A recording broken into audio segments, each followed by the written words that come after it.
Let's talk about the 7 morning habits that are probably sabotaging your entire day without you even realizing it. You know that feeling of starting on the back foot, like you're playing catch up before you've even had breakfast? Well, if that's you, you're going to want to stick around. Wow. Think about that for a second. The first 60 minutes after your eyes open. That's it.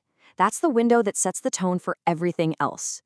The core idea here is that most of us are getting this critical moment totally wrong, and it has this huge ripple effect on our energy, our focus, our whole day. So, does this sound familiar? You're just dragging yourself through the afternoon, you can't seem to concentrate, that drive is just gone. But what if the problem isn't your job or even how much sleep you got? What if it's all coming from that first hour? Okay, so the good news, this is totally fixable. We're going to break down 7 of the biggest mistakes, one by one, and show you exactly how to flip the script. So let's just dive right into the first one, because it's probably the most common bad habit of them all. The alarm goes off, and what's the first thing you do? You grab your phone. But you're not gently waking up your brain, you're blasting it with a fire hose of emails, news alerts, and social media notifications. It just floods your system with stress and completely shatters your focus before you're even out of bed. The fix is so simple. Just don't. Give yourself 20, maybe 30 minutes. Let your brain wake up on its own terms. All right, so for our next habit, it's not actually something you're doing, but something really important that you're probably forgetting to do. Think about it. You've just gone 6, 7, maybe 8 hours without a single drop of water. Your body is dehydrated, guaranteed. And when you skip that morning glass of water, you're basically choosing to run on empty. That brain fog, that fatigue, it can often be traced right back to this. So before the coffee, before anything else, just rehydrate. 1 or 2 glasses is all it takes to flip the power switch back on.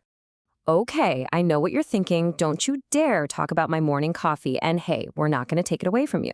But it turns out the timing of that first cup is absolutely crucial. And that brings us to habit number 3. See, if you drink coffee the second you roll out of bed, it can seriously backfire. Your body is already producing a hormone to help you wake up naturally. And when you pile caffeine on top of it, you get jitters, anxiety, and then, you guessed it, a massive energy crash a few hours later. The fix? Just wait a bit. 30 to 60 minutes. Let your body do its thing first. And here's the science behind it. That hormone is called cortisol. You can think of it as your body's built-in alarm clock. It's supposed to be high in the morning to make you feel alert. But when you dump coffee on that natural peak, you're just creating a stress overload. If you wait for your cortisol to start dipping naturally, that caffeine gives you a nice, clean boost instead of a shaky, anxious jolt. So we've talked about what we put in our bodies. Now let's talk about where we put our bodies. For this next one, we're going to step outside for just a couple of minutes. When you just stay indoors all morning, you're sending a really confusing signal to your brain. Your internal body clock needs to see that morning light to really know, okay, the day has started. Without that cue, your mood can take a hit, and it can even mess up your sleep later that night. It's all connected. And look, we're not talking about a huge commitment here. You don't need to go for a long run. Seriously, just 5 to 10 minutes is all it takes to stand on your balcony or by a window. Even on a cloudy day, there's enough light to send that critical wake up signal to your brain. Okay, so we're hydrated, we've seen some sun. The next piece of the puzzle is to literally wake up your body with a little bit of movement. If you go straight from your bed to your desk chair, your body's energy levels pretty much stay in that sleepy, lazy state. It needs a physical signal that it's time to get going. And it doesn't have to be a full workout. A few simple stretches or a quick walk around the block gets your blood flowing and can make a massive difference in your energy for the rest of the day. All right, let's get to habit number 6, which is a huge one. We're talking about breakfast.